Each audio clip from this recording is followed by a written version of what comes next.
Today, I've got a story to tell you, but before we do tell that story, please make sure if you like this video, download this podcast if you listen to the audio version, and subscribe if you haven't done so already. Now, for those of you who don't know me, my name is Mark Simpson.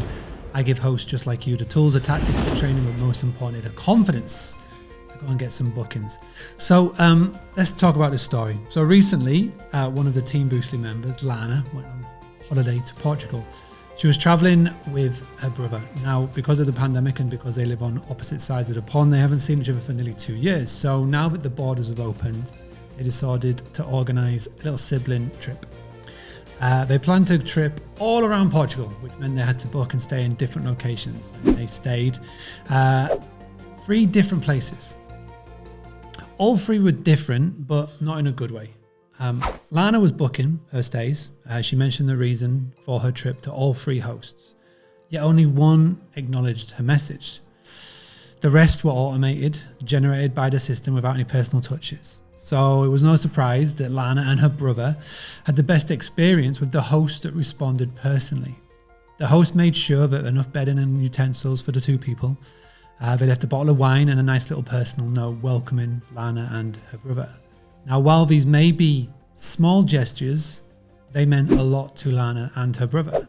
The ones that sent automated robotic messages, they were going to be instantly forgettable.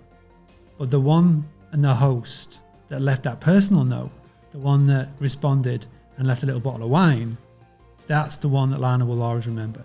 So next year, when she goes ahead and books her next trip to Portugal for a meeting with her brother, guess where she's going to be going back and staying? Now, you may remember a couple of episodes back where I talked about there's a story behind every booking. I was looking for a real life example, and this is one just now. This is a member of our team, Team Boostly, fantastic member, Lana. Go check her out. She's on all my socials. She's a fantastic copywriter. She went on a holiday vacation, and this is the exact what I'm talking about.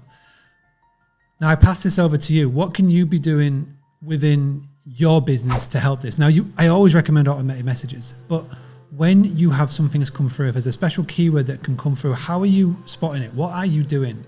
Now, what I love to do and what I recommend people do is to call every booking. It literally takes a couple of minutes. You can call, or if you're not confident, send a voice note. It literally takes seconds to do. You can find out so much. Pick up the phone, answer it, call it, get the person to answer, and ask a couple of open-ended questions. Why are you coming to the area? What are you coming for? When was the last time you were here? X, Y, and Z. And they will tell you everything that you need to know. And then it's on the back of that is how you can make it special. So something to ponder today in the daily podcast. As always, I'm here every day. My goal in 2021 is to do a podcast every single day to help you, to help hosts recover and bounce back from the last 12 months. So with that, I pass it over to you. I ask you the question, when was the last time you did something memorable for your guests, and what was it? Please leave a comment below, or if you listen to the audio, send me an email, mark@boostly.co.uk. Having a blast, gonna get it on the Boostly podcast. Boostly like Bruce Lee, cause it's so hard and the T is loose leaf. Making up those rhymes, don't write it, just do it loosely.